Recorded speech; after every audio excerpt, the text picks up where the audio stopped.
were very upset because they realized that he said piece of garbage and son suffers, and they begged Sarah Page over there, that little PR bitch. I called little bitch boy for whatever his name is, little Tommy Ierna, Margaret's person who doesn't work with her anymore. But the PR at Bravo, Teresa called them. Take that scene out. She called the producers. I demand it. They said, girl, you are on the payroll for 2 million and just enjoy your life. We are not taking it out. Too fucking bad. So Teresa was very upset and called Melissa's old nose.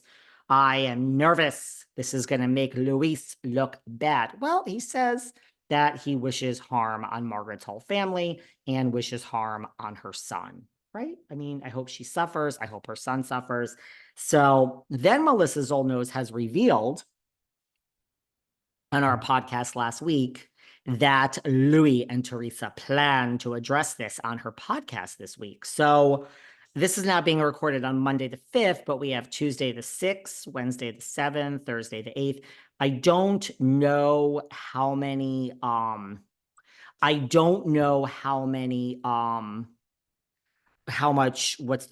day Teresa's podcast comes out. I'm not sure, but let me just say that whatever day her podcast comes out, let's see if she does address it, because Melissa's old nose said on our show last week that the rumor is that they are so upset, and they were upset afterwards, and they called her and she was out chain smoking, that wasn't taken out, that Louie now plans to make a statement on Teresa's podcast. I don't know if that's true. That's what Melissa's old nose said. And whatever day Teresa's podcast comes out this week, Tuesday, Wednesday, Thursday, or Friday, before this Patreon episode on Saturday, we'll see if that actually happens. But apparently he wants to make a statement because they know it was so bad. I don't know what statement you could make. It's already out there though. So Marge, the Sarge, Jackie has crossed her, and Jackie Giudice Goldschneider, and she is about to handle all of this, and that she says that she's going to handle it at the Last Supper, and that if Jackie thought the text that she sent, that she revealed to Dolores about, I'm a loser or whatever, or I'm a slob, which, man, Jackie has not had a good season, but that she's going to take Jackie down, that she has way more than that. And Joe Benigno in the bed is very afraid of his wife, the Sarge. Like I said, I wish her well, but do not cross the Sarge. It's her way or the highway. Jackie didn't do it her way, so there's the highway. Listen, Jackie girl, you should have called me. You gotta do it the Sarge's way. That's why she's the Sarge. We love the Sarge. She's a lovely woman, right? Wish her literally the best of luck. She was bopping around the Hamptons last week too. Where the hell am I going with this? So Teresa reveals that Louie says that when you get there, just remember these people are bottom feeders. Margaret's garbage, Melissa's not worth it, and everybody else is bottom feeders, and stay away from bottom feeders. So Louie has given Teresa some real good advice there. Teresa has revealed that she is done with her brother. Well, I mean, honey, we've been watching for over a decade. Hashtag duh part 2. Hashtag DUH2. But Miss Giudice says, not forever. Let's not say forever. Okay, girl, this is good. Joe is wearing the father's watch and is feeling very nostalgic. And he says that this is all that they have. Oh, going back, by the way, excuse me. Let's go back to the bedroom scene that Melissa's old nose predicted.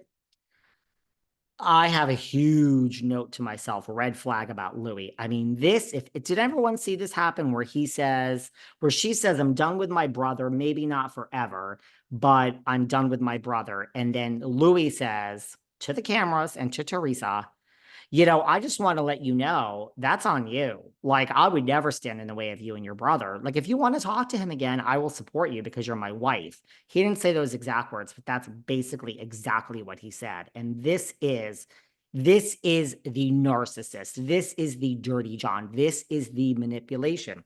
It's the phase you get in. Well, first, you plan to meet them, which you do. You hide in the bushes, you jump out, you meet them, you woo them by love bombing them, and you pick targets that are desperate for love. And then when you've won them over, you win over everyone else in the family, the brother. We saw all that.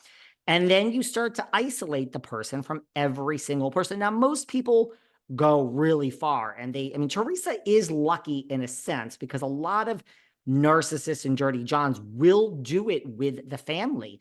If there's a crack with the kids, they'll do it even with your kids and all of that. So she is lucky that there is this blended family and the kids are not involved and he has not gone that far. Now, I don't know what would happen.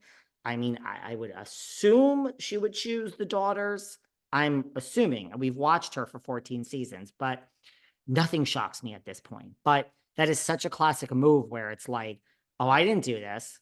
I didn't cause you to like break up with your brother. It has nothing to do with me. If you want to go back with your brother after you actually just declared that you're never going to speak to this person again, well, that's on you. I mean, if you want to speak to your brother again, by the way, I fully support it. Do you want me to call him and make it happen? So that is such a manipulative move that it made me cringe because, it just makes me cringe because the guy knows what he's doing. And she just said she doesn't want to speak to the guy. So you know what you're doing, Louie. I don't like it. So it was such a final moment when Joe was with the watch, and then we were seeing, I mean, these flashbacks of Nona and the parents, and Teresa saying, I did it when my parents were alive. And it just, oh, it feels so final, and all this fade to black. And, now we learn, also I have to say that I have no horse in the race, but I agree with Margaret on the fact that if Teresa and Jen Aydin are sitting down with Laura, and they are, that actually really happened. I know that for a fact. I think everyone realizes that, but I know it for a fact. Then why can't she talk to Vanessa, the ex? To me, it truly is the exact same thing. To me, it's an analogy. I don't see any difference. I see Margaret sitting down with Vanessa to be the same as Jen, and Teresa sitting down with Laura. It's all backhanded.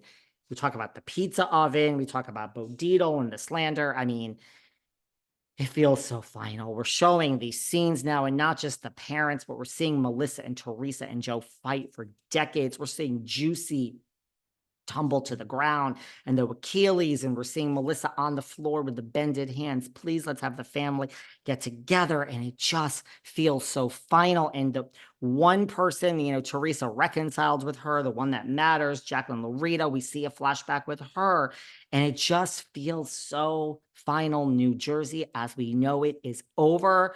I just accept change. You got to accept it. Change is good. No one likes it. It's good.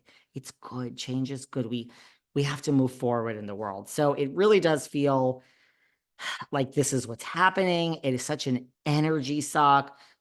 Dolores shows up at Rails